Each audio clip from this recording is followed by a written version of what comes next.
Harvey, thanks so much for joining. Where are you coming in from today? Pleasure. Thanks for having me. I'm coming in from New York, from Long Island. Nice. Well, I always love conversations with you because you have such a, I think, big and grand vision around just like the future of fitness and wellness in building Equinox. I'd love to hear, because I don't think everyone knows it, what's the founding story of Equinox? Like, how did it get formed and where did it begin? So it was formed on the Upper West Side of Manhattan back in 1991. And it was formed by three siblings, two brothers and a sister, who at the time saw an opportunity where you had basically what we used to call aerobic studios, kind of a little bit, candidly, the Jane Fonda era, and you had pumping iron gyms for guys like you.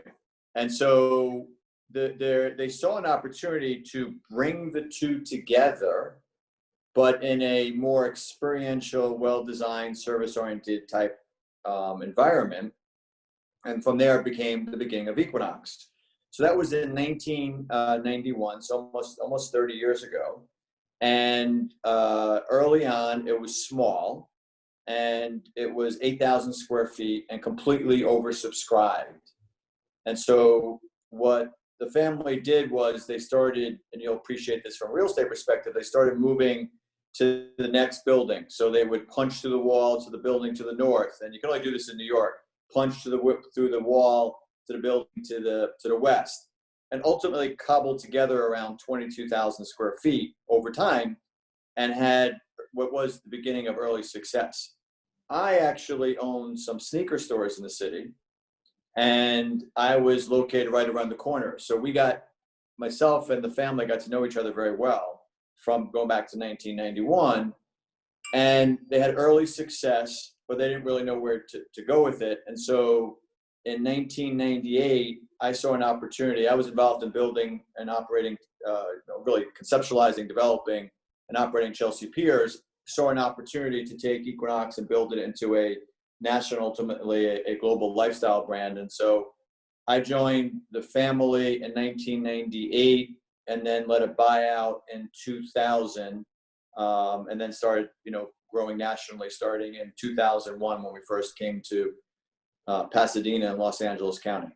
Us Wow. New Yorkers think Pasadena is LA, and we still hold true to that. Just like we put Orange County and LA together, but that was the first. That was the first outside of New York. But Yeah. that was intentional because we had only operated in New York, and we didn't know how to operate 3,000 miles away. And in LA, as you'll appreciate, when you come to LA and you're on Broadway, you better have your act together because it's an unforgiving market. New Yorkers are actually a little bit more patient. Angelino's not. And so we decided, let's go off Broadway. Let's get our feet wet a little bit off the grid in Pasadena. We had great early success before we then ultimately opened in West Hollywood a couple of years later. Wow. And then, from there, the brand just took off in Los Angeles. And, one of the things that is always so remarkable to me about whenever I enter an Equinox is like this concept of a gym, which everyone knows a gym, like where you go to get fit or, do cardio. The concept feels so experiential and so thoughtful, like lighting, mirrors, placement, design. How original was that at the time? And like, I guess, related question, why was it so original? Why had no one conceived of this, the concept of wellness and fitness can really be branded in physical space? Why was that so original? I can't answer why nobody else thought about it, but we saw an opportunity to inspire people a different way. I mean, there's different quality of treadmills, and of course we have the best, but other people have the same treadmill. There's not many different manufacturers. And so where we saw our opportunity to differentiate was to, create an environment where Brandon is inspired. He's inspired by the service level, the design. You talk a lot about the attention to detail, the cleanliness. Over the years, 30 years long, when we ask our members what you love most about Equinox, they'll talk about cleanliness, number one, every time. Yes, they love the staff. Yes, they love the design. Yes, they love the lighting, like you mentioned, the mirrors and the equipment. but it's the cleanliness. Nobody can own cleanliness. And so what we started doing was we started choreographing what is the Equinox experience. And we back then started talking about the word experience, which is now, commonplace, but we talked about member experience. And that's the buzzwords that ultimately everybody started embracing many years later. But that's where we were so focused. We were focused on how do we inspire Brandon when he walks in? I want to be here. I want to be here because it's good for me. It's going to inspire me to work out and be healthy and achieve my goals and maximize my potential. That's how we talked about it today. But also because I'm with like-minded people. I'm inspired by, that person to the left or that person to the right, whether how they look or how they're behaving or the progress that I've seen them make, and you start building a community. And I remember, since we're in this, new period of crisis, I remember 9/11 so well. And one of the things that we've always done very well with a lot of pride is, we don't have bad weather and crisis at Equinox. We really try to be there for our members because we're such a part of their community and such a part of their daily lifestyle. It's just so important to them. So 9/11, the next day, we reopened everywhere we were legally allowed to. So some of our downtown clubs, including a club we had on Wall Street, we couldn't open by police mandate, but there were lots of parts of the city that still had power uptown. And I remember we moved our corporate office, last year to Hudson Yards, but I remember our old corporate office at 19th and Broadway.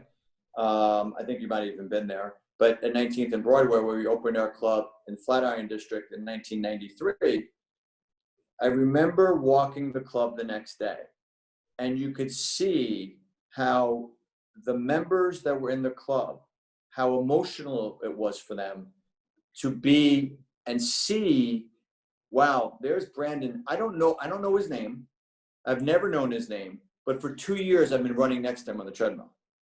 New Yorkers just nod, right? It's cool to nod. It's not cool to, know someone's name, right? That's not cool. And so to see that the community together was so powerful.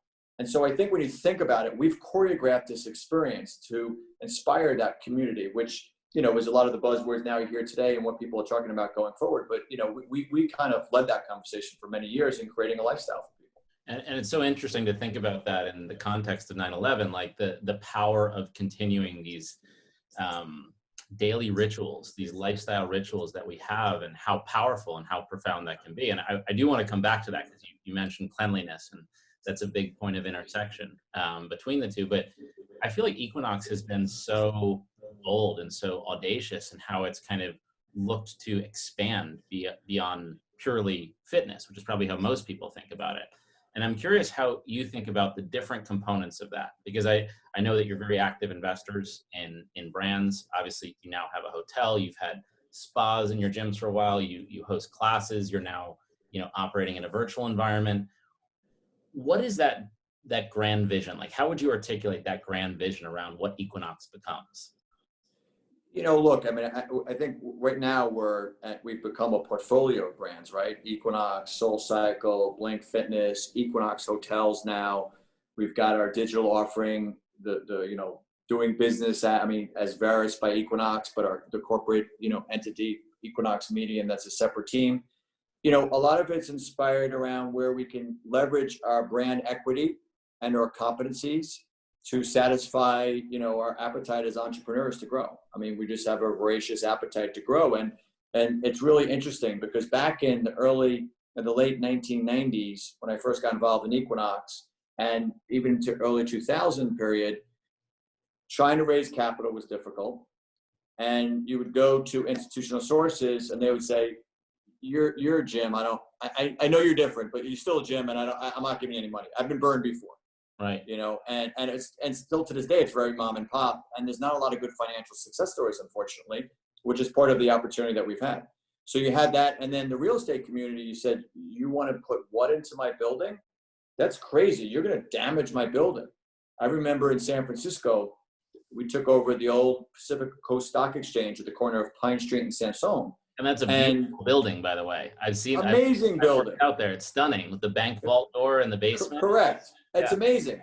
So when we went to the landlord, we were literally driving around San Francisco for our first location. I saw in the window an old traditional for rent sign.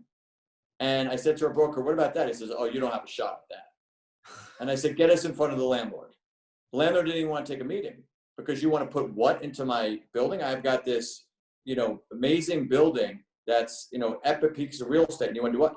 And then fast forward to where we are today where, pandemic aside, the desire to put money into a company like ours, the desire for us to be an amenity or anchor, whether it be the Equinox brand or SoulCycle, has never been stronger. And I think that we've led a lot of that conversation over the years. And so when you say, well, where are we taking Equinox? We want to accelerate, pandemic aside, we want to accelerate what we already do really well, but we also want to transform into a physical and digital company, which we're not doing because of the pandemic. We were already on that path, as prior to the pandemic. So if you think about how people now are thinking about their lives, one of the things that we've always been really good at is anticipating what the consumer wants. I'm a big believer is, you don't follow the puck, you anticipate where the puck's going. And so we've done that really well. Equinox Fitness Club's a good example of that. SoulCycle is a great example of that, recognizing the emerging trend around boutique and doing it in a very unique way. And most recently, Equinox Hotels, and now we're doing digitally, are examples of that. The consumer, you're the target consumer. You've moved to a no days off mindset.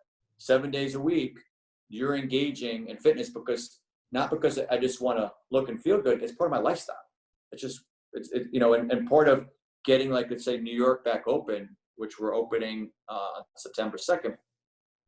Part of that in the conversation with Governor Cuomo was, don't look at us as a gym or a club. You got to think about us as part of the daily lifestyle. And if you want people to come back to New York, if you want people to come back to LA, if you want people to come back to Boston, where a lot of people have left, you need to give them those things that are part of their daily lifestyle. Otherwise, they're going to live somewhere else.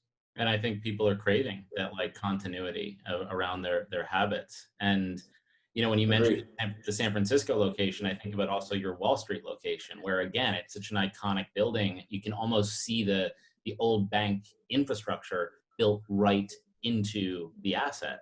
And it has this, like, it almost feels like this sounds almost weird to say, but it feels like a church. So it's a ritual that you're returning to. And you mentioned SoulCycle and the acquisition of SoulCycle, and I feel like that was, at least for me, a moment to glimpse, like, wow, the vision of this company is very, very big. Can you just walk me through, like, what was the thinking behind acquiring SoulCycle, and where did that idea originate? So it's really interesting. We all have lots of consultants we talk to, and I'll go back to 9/11 again.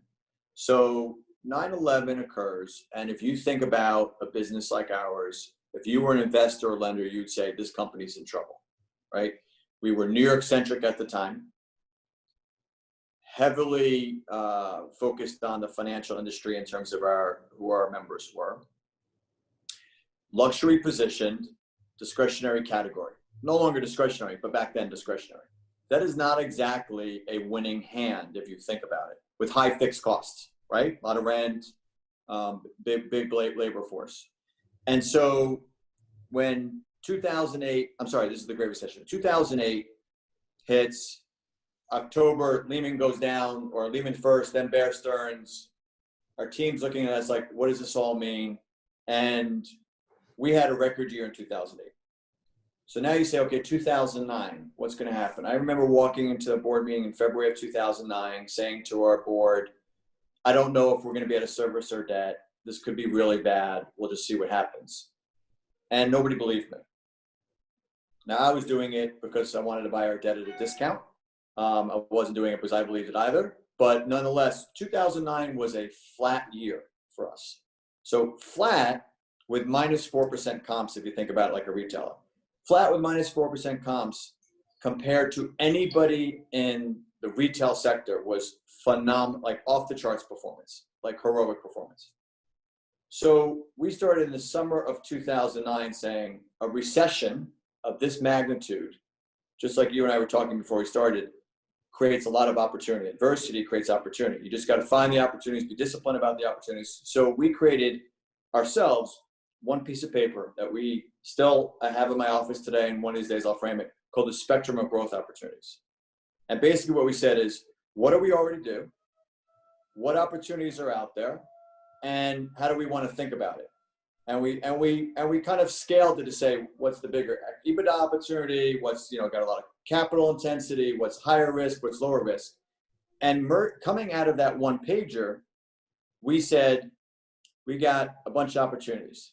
We can be a little bit more acquisitive than we've been in the past, even though in our industry, directly as clubs, there's not a lot of stuff that we'd want to buy. Boutique is an emerging category that we should play in. And while we haven't been acquisitive in the past, should we buy or we build? And then lastly, in terms of segmenting the landscape, we're already high in luxury with Equinox. Boutique is not luxury, but it's more that same demographic. We saw an emerging trend with kind of high volume type gyms, similar to like a Planet Fitness. And we said, but being in the middle is a bad place to be. And so we embarked on this strategy, which was profiting from the core. So adding more Equinox clubs, grabbing real estate at much more affordable prices, which is a similar opportunity that we have in front of us, in the coming years, especially with increased demand for wellness and fitness. But accelerate growth that way. What else can we do to provide as programs, services, or products to our members? Do that. And then let's launch these other businesses or acquire something. And so that led to 2011, where we had a transformational year. We definitely grabbed a lot of new locations real estate wise. We launched Blink Fitness, which has become a big success story for us in the high volume category, low price. We acquired SoulCycle, and we acquired Sports Club LA, which at the time was our only real competitor. We did that all in 2011. Wow. Planning through the recession and then executing. So similar to, you were saying about for an investment strategy, similar thinking. Right. And the overarching theme was, we've always been a high growth company. Let's stay true to what we know and where our competencies are. And we probably think we're better at more things than we really are. But at the same time, let's make sure we're a high growth company for years to come. And as you know, as the base gets bigger, it's harder to keep the growth percentages up. So you got to do more things. Yeah. And, that served us extremely well. And in integrating all those things, one of the things that's so apparent to me is I just got off a chat with Jamie Hadari at Industrious, and how you have integrated together around that space. And I think about when I stayed at the Equinox Hotel in New York, it's almost like something you and I talk a lot about, Omnichannel, right? That like fitness and wellness is not something you just do in the physical space of the gym. That might be the core of it, or that might be the most habitual way you experience it. But there's something that is about touching the consumer in all the places they are at all times, all the way down to the phone, which I feel like COVID has kind of thrust on the consumer now. How did you think about making all of that consistent? Because it does feel so consistent today. Was that like the first kernel of omnichannel wellness in your mind? I wouldn't say just yet. I think the way I would look at it is, at the core of what we do and the success we have is our people. Yeah. And, we have a employee population of about 20,000 employees. So, we're a big employer, and it becomes cultural in terms of who you attract, who stays, and who carries the flag forward. But it starts with the leadership. And we've been very fortunate to have very strong leaders, a lot of stability in those leadership ranks over the years. And so some of them are newer, like when we went to hotels, we hired the president and COO of Four Seasons to be our hotel CEO, but made sure very much he believed in the vision. He was an Equinox member in Toronto, and he was a gym rat his whole life. So it was part of who he is. So one of my favorite questions I ask people when I interview them, particularly senior people, why do you want to do this? Why Equinox? And it's pretty amazing when people come to interview you and you think they're prepared. Some people stumble with that, and other people it's natural. That's the person we want. And that's why we've oftentimes hired best athletes versus the resume. Right. And that's served us really well. And now, if you think about where we're now transforming, we've definitely said, hey, we want to connect the dots. The vision behind that was twofold. One was, we want to be where a community wants us, and how they want us, and when they want us.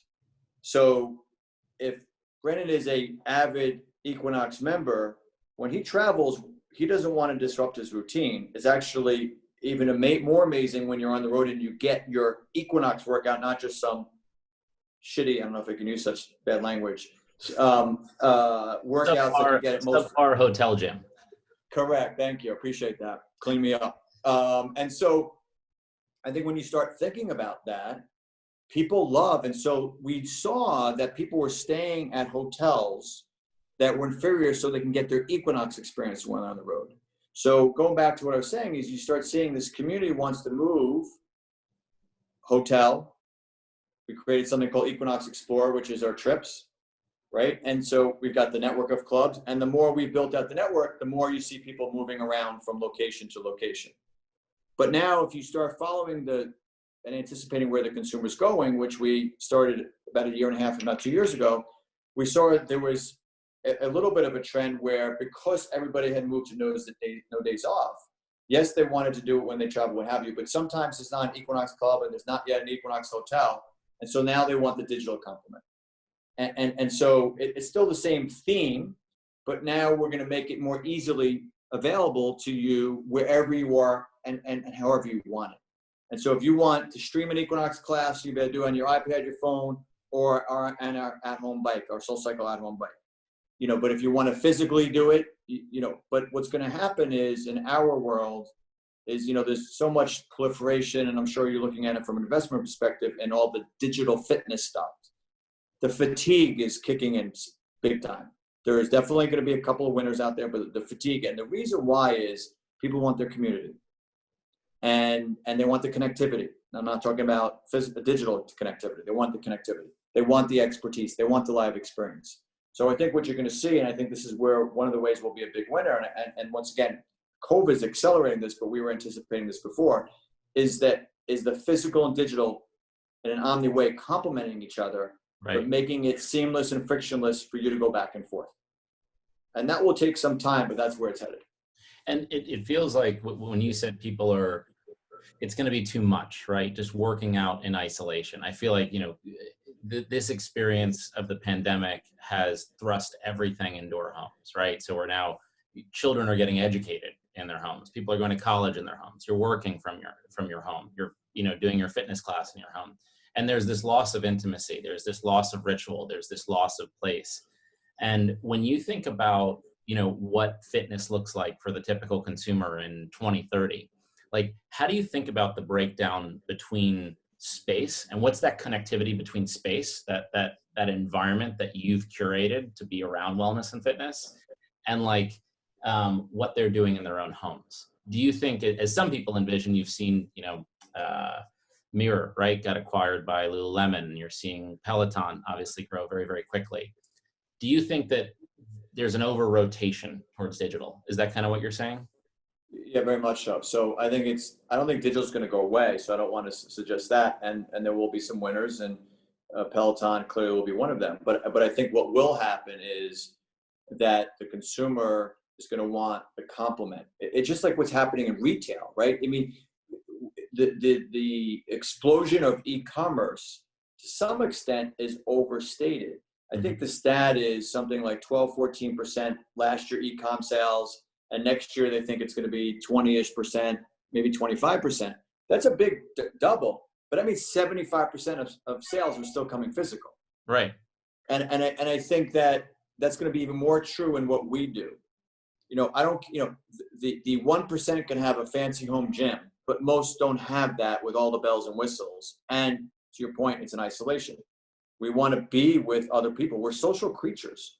We've had this whole conversation that during the pandemic, as we've opened up locations with bars closed and nightclubs closed, we're going to probably be even more of a social hub. Yeah.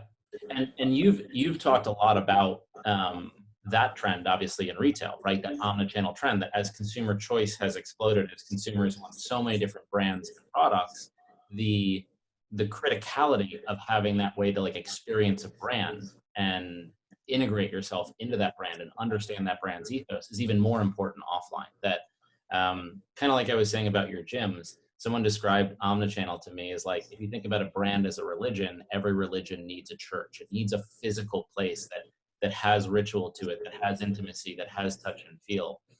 And I think it'll be really interesting to see like how wellness kind of broadly plays into that. Because I think Equinox's vision is more than just fitness. It's really a wellness. Correct. Yeah, it's very much about lifestyle. But go back to the question you were asking is if today or if pre-pandemic, 95% of fitness was physical and 5% was digital. And I'm not saying those are the numbers, but it was probably somewhere like that. You know, maybe it stabilizes at 85 and 15 or something like that. But as you just referenced, people want that church. They want, we all know this. I mean, you go in, we've done a phenomenal job with virtual personal training. I mean, phenomenal. I mean, we stood up a business overnight that didn't exist pre-pandemic. We've had 75% of our trainers using it. We're doing thousands of sessions a day. I mean, it's really been a great success story. But when we've reopened clubs and people go back and can touch a full set of kettlebells and be inspired by the person to the left and the music and the support system that comes with it and the whole environment, everybody's like, this is what I was missing. And so I think what happened is we're all busy. We are working from home more frequently. That's gonna change, even though we're gonna go back to the office. I think there'll be a balancing there. We will travel again, but a lot of people are gonna want what we do, not just the fitness, but the wellness part, as part of their daily routine, and it's only accelerated. And so, you know, one of the big trends coming out of this is the, you know, increased demand on fitness and wellness and mental health. And, you know, we're extremely well positioned to take advantage of that and be that platform that people want to participate in. Well, Harvey, this is always, as usual, so interesting to talk about, you know, all these trends we like discussing, like this concept of fitness and wellness and what brand means to that and how that intersects with Omnichannel in a you know, post-COVID world. I agree. I think Equinox is so well positioned. Like personally, I'm dying to go back to my Equinox. So we want you back. But if you think about the world where in the future you wake up to a meditation through the app, you then may take your virtual class in the morning. If you're someone like yourself, you might do a double and then go physically into the club in the afternoon. You know, we might talk about what to eat that night. When you start moving back and forth physically and digitally, capture you in Seoul the next day, we might say, hey, Brandon, you for the last 4 days, we've watched your activity, great job, but you really need a recovery day. And here's how you should be thinking about recovery. And when you start thinking about it that way, that's the seamless, frictionless Omni experience, which I believe for what we do is the future. And that's what, you know, people should look forward to from us. And it's that one brand you trust to give you that guidance, right? Around Correct. Things related to your health. Correct. And of course, product starts playing a part in that. And Right. There's different types of products, right? Yeah, like everything from food to apparel to the mattress you sleep on feels like it's all within that same aperture, right? It is Correct. You want that trusted brand to tell you with confidence and with authority, and that you know and have an intimacy with, like, this is good for you or this is not good for you or here are my recommendations. That seems so powerful in terms of what that can do about just changing health, right? Like broadly across the society or across the city. Correct. And so that's why, that's why I even think you see big players like Apple starting to jump in, because, you know, their end game is to sell watches or devices, but they know that they want even that much more connectivity to their devices throughout the day. Yeah. And it's like, you know, I'm wearing this, but what I would love to get is a recommendation from Equinox about, you know, did I get enough sleep last night? And based on how I worked out yesterday, or based on how many meditations I've done over the course of the week, what that means around lifestyle choices. I mean, to me, that feels like true omnichannel wellness. Well, Harvey, thank you so much for chatting. This has been so interesting, and all the best of luck with that big vision. Thank you. I appreciate that. All right. Thanks, Harvey. Good talking to you.